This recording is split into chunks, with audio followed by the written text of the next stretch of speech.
नाज़रीन अस्सलाम वालेकुम, आपकी खिदमत में एक नई वीडियो के साथ आपका मेज़बान हाज़िर है। नाज़रीन, मुस्लिम लीग नवाज वाले जो बार बार कहते हैं कि हम बैठने के लिए मुज़ाकरात करने के लिए तैयार हैं, लेकिन इमरान खान हमें घास नहीं डालता।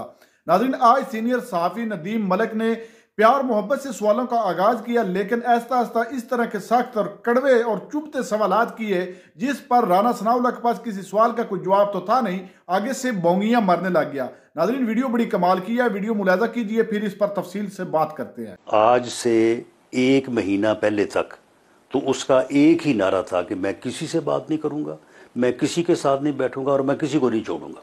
सर, लेकिन एक बात राना साहब, आपने एक ही तो बयानिया डेवलप किया था 15 सालों में। बयानिया ही एक दिया था ना कि नून लीग भी चोर डाकू है और पीपल्स पार्टी भी चोर डाकू है। तो अब उससे फिर गिला शिकवा क्यों किया जाता है? उस सियासत में जिन्होंने सपोर्ट करके खड़ा किया था, यही बयानिया दे के खड़ा किया था ना। तो वो तो लड़ाई होगी 12-13 साल बाद। तो नहीं चले, उन्होंने बयानिया दे के अगर खड़ा किया था और उस बयानिया के नतीजे में या उस खड़ा करने के नतीजे में वो 2018 में भले हमसे जो भी हुआ, वो अपना जो है वो RTS बैठा या जो भी हुआ, उसके बाद वो बरसे इक़्तिदार आ गए। अब बरसे इक़्तिदार आने के बाद जब on the floor of the house हमने उनको ये कहा कि जी आप आएँ, बैठें, हम आपके साथ बैठने और बुनियादी इश्यूज़ को रिजॉल्व करने और चार्टर ऑफ इकॉनमी करने को तैयार हैं। उसने कहा तुम्हारी ऐसी तैसी, मैंने तो तुमको छोड़ना ही नहीं है, मैंने तो तुम्हारे खिलाफ केसेस बनाए तो सबको जेलों में भेजा। लेकिन अभी आपने कहा कि 1 महीना पहले तक इमरान ऐसी था, इस 1 महीने में इमरान में क्या तब्दीली आई? कैसे हुआ कि ये बातचीत की मेज़ पे आई? देखिए जी, मैं अब क्योंकि मुज़ाकराती कमेटी का मेंबर हूँ और मैं अपने ज़ुम्मे ये बात नहीं लेनी चाहता कि मैं कोई ऐसी बात करूँ जिससे इस मामले में जो है वो कोई खलल हो। सच्ची बात ये है कि 26 नवंबर तक वो बांग्लादेश के मॉडल के ऊपर जो है वो काम कर रहे थे और बांग्लादेश का मॉडल ही उनका जो है वो आइडियल था। लेकिन राणा साहब, 26 नवंबर को यूज ऑफ फोर्स अवॉइड किया जा सकता है? देखिए, जब मैं आपको ये कहूँ कि मैं आ रहा हूँ, मैंने सर से कफर बांध लिया है और मैंने घर वालों को कह दिया है कि मेरा जनाजा और मैं वापस ना आया, तो आप मुझे बताएं, और हाथ में मेरे बंदूक भी हो, तो आप मुझे बताएं कि फिर आप जो है वो फिर या तो फिर घर छोड़ के भाग जाएंगे, तो या फिर आप कुछ ना कुछ बंदोबस्त तो करेंगे ना। सर, बंदोबस्त ऐसा भी नहीं होना। रियासत हमेशा वो जो माँ जैसी कहते हैं ना, उसमें नरमी की गुंजाइश हमेशा होती है। माफ़ भी रियासत करती है और नरमी भी रखती है। नहीं तो क्या माँ जो है वो फिर बच्चों को ये इजाज़त देती है कि वो माँ को जो है वो गले में रस्सा डाल के घसीटे सड़कों के ऊपर? बच्चे तो ये हरकत गलत कर रहे हैं, तो माँ उनके आगे से नहीं, अगर बच्चे इस हरकत पे आ जाएं नहीं, तो फिर माँ को क्या करना चाहिए? जो एक रियासत का तस्वर है उसमें सबसे बड़ी बात ये होती है कि अपने बाशिंदों के साथ आप सख्ती की, लेकिन हाथ से ज्यादा नहीं जाते ना। अगर जो यानी बच्चे हैं वो माँ के गले में रस्सा डाल के उसे सड़कों पे घसीटने की तैयारी करें, बल्कि इसके दरपैर ना हो, बल्कि इसकी जो है वो कोशिश करें, तो फिर माँ क्या करे? तो जो अपनी जान ना बचाए। अब तहरीक इंसाफ कहती है इतने बंदे मिसिंग हैं, वो किधर है बंदे? वो गलत कह रहे हैं। तो 47 बंदों का तो अली अमीन गंडापुर ने पूरा आपको डॉक्यूमेंट दे दिया ना, तो आप बताइए। नहीं, हमें डॉक्यूमेंट नहीं दिया। नहीं, बिल्कुल नहीं दिया। हमें वो 47 लोगों के मिसिंग होने का डॉक्यूमेंट दें, उनके नाम पते दें। अब वो 13 पे आ गए, 278, 315, 500, हजारों, और 13 वहां से अब आ गए हैं 13 के ऊपर। अब ये जो 13 है ना, सुन ले, 13 तो जान से नहीं, सुन लेना, ये जो 13 जान से गए हैं, कहाँ पे जान से गए हैं? क्या ये सारे जो है वो डी चौक जान से पे जान से गए हैं? क्या ये फायर आर्म, नहीं सुन ले, क्या ये फायर आर्म इंजरी से गए हैं? अगर इनमें से आधे जो है वो जे कल को साबित हो जाए कि कोई जो है वो गाड़ी के नीचे आया, कोई कंटेनर से गिरा है, किसी को वहां पे जहाँ पे वो अपना जो है वो क्या वो पत्थरगढ़ है, किसी को वहां पे किसी को ये चुंगी नंबर 26, अब चुंगी नंबर 26 के ऊपर जुलूस में शामिल लोगों ने जिस तरह से अंधाधुंध फायरिंग की है, वो कभी वीडियो आपके सामने है? राणा साहब, जिनको बुलेट इंजरीज आई हैं, मेरा ख्याल है कि तकरीबन कोई 100 से ऊपर तो लॉ एनफोर्सिंग एजेंसीज के लोग हैं। पीटीआई के प्रोटेस्टर्स कितने हैं जिनको बुलेट इंजरीज आई हैं? ये कह रहे हैं कि हमारे जो कोई, मेरा ख्याल है इन्होंने उस दिन जब ये बैठे थे मुज़ाकराती कमेटी में, इन्होंने कोई 40 का या इस तरह का फिगर दिया है, लेकिन हमने उनको कहा कि भी देखें, आप जो है वो एविडेंस के साथ आप लिस्ट फराहम करें, हम उसको इंक्वायर करके आपके जो सामने मिसिंग रखेंगे का इशू कि है, जनाब ये चीजें जो है वो दुरुस्त है। ये आप मुझे मिसिंग क्या मुमकिन है कि कोई अटक के जेल में पड़ा हो, कोई पिंडी जेल में पड़ा हो जो अभी तक अनअकाउंटेड फॉर हो? हमारे यहाँ ये रिवाज है, आप बंदा डाल देते हैं बाद में। देखें देखें मलिक साहब, आखिर हम भी आप भी यहीं रहते हैं ना, आप मुझे बताएं कि इतने लोग मिसिंग हों और उनके घर वाले जो है वो आराम की नींद सो रहे हो, इट इज़ पॉसिबल।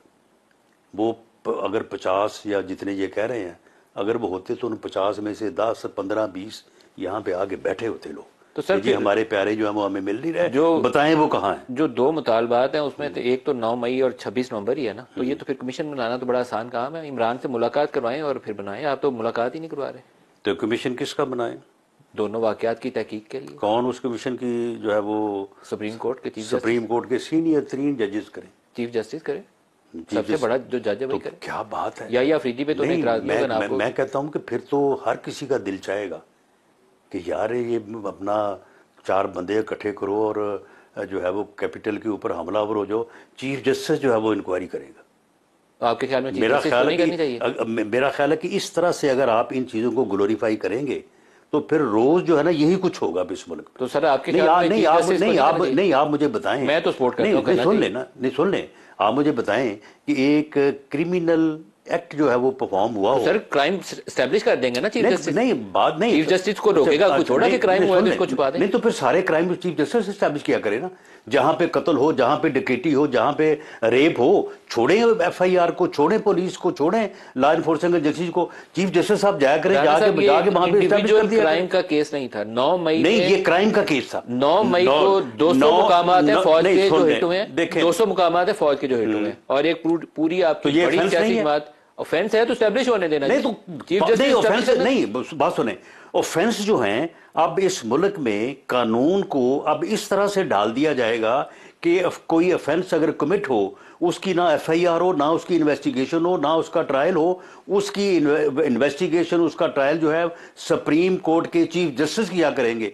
तो अब इस तरह से मुल्क चलेगा आगे। सर अभी आप हम किसी तरीके से भी नहीं चला रहे, केस चल रहा है मिलिट्री कोर्ट का सुप्रीम कोर्ट के सामने। तो मिलिट्री कोर्ट का केस कैसे चल, सुन ले ऑब्जर्वेशन सुन लेना। मिलिट्री एक्ट जो है 1952 वो पिछले 70 साल से किस मर्ज की दुआ है?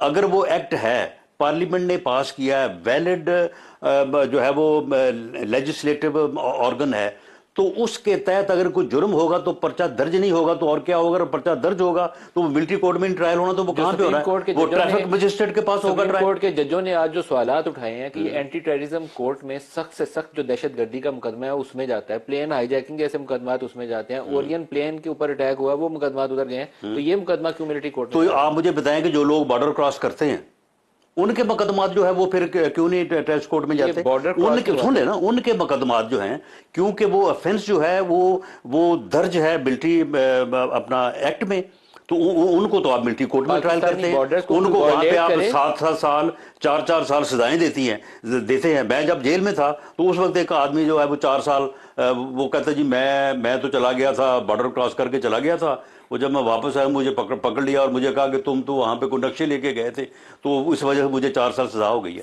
और सुन ले पीटीआई के दौर में 80 लोगों को मिलिट्री एक्ट के तहत सजा हुई और सारे सिविलियन थे। आपके ख्याल में वो जस्टिफाइबल था क्या? जो 80 लोगों को उस वक्त सजा दी गई पीटीआई के दौर में, आपके ख्याल में बहुत अच्छा काम था? नहीं तो आप मुझे बताएंगे मिलिट्री एक्ट किस लिए है? मिलिट्री एक्ट खत्म कर दें इसको। खास हालात में है, फौजियों को आमतौर पर मिलिट्री एक्ट के नीचे ट्राई किया जाता है या रियासत के खिलाफ जब आपके बॉर्डर्स के ऊपर खास हालात नहीं, आपका जासूस पकड़ा जाए, नहीं मलिक साहब, कुलभूषण यादव आ जाए। नहीं मलिक साहब, बात ये है, ये एंटी टेररिस्ट एक्ट भी है, कस्टम एक्ट भी है, नारकोटिक्स कंट्रोल एक्ट भी है। खास हालात की बात नहीं, हर एक्ट में ऑफेंस जो है वो दर्ज है। अगर किसी के पास से हीरोइन का थैला निकलेगा उसका केस एंटी टेररिस्ट कोर्ट में नहीं जाएगा, वो नारकोटिक्स कोर्ट में जाएगा।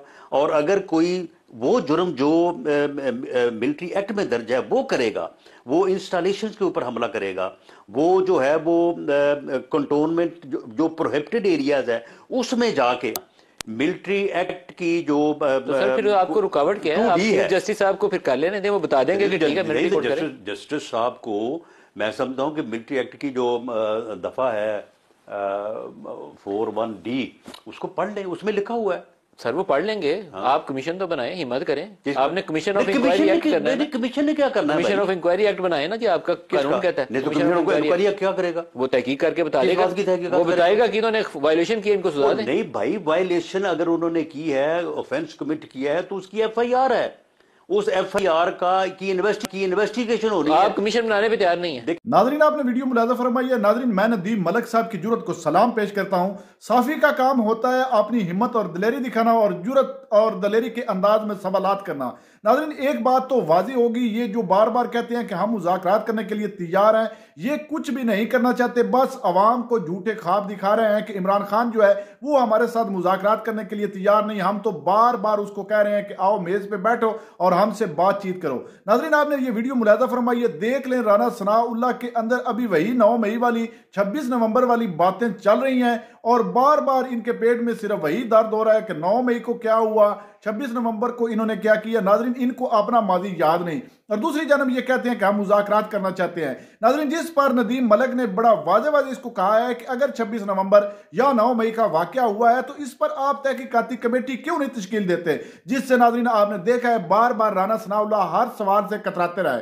नाजरीन, ये है असल इनका चेहरा। फिर प्रोग्राम में बैठकर इमरान खान को बुरा भला कहते हैं और बार बार आवाम को धोखा देने की कोशिश करते हैं कि हम तो मुज़ाकरात करने के लिए तैयार हैं, लेकिन वो शख्स हमारे साथ बैठने के लिए तैयार नहीं है। नाज़रीन, आपने ये वीडियो मुलाजा फरमाई। इस वीडियो के बारे में आपकी क्या राय है? कमेंट सेक्शन में कीमती राय दीजिए और अगली वीडियो तक आपने मेजबान को दीजिए इजाजत। अल्लाह हाफिज।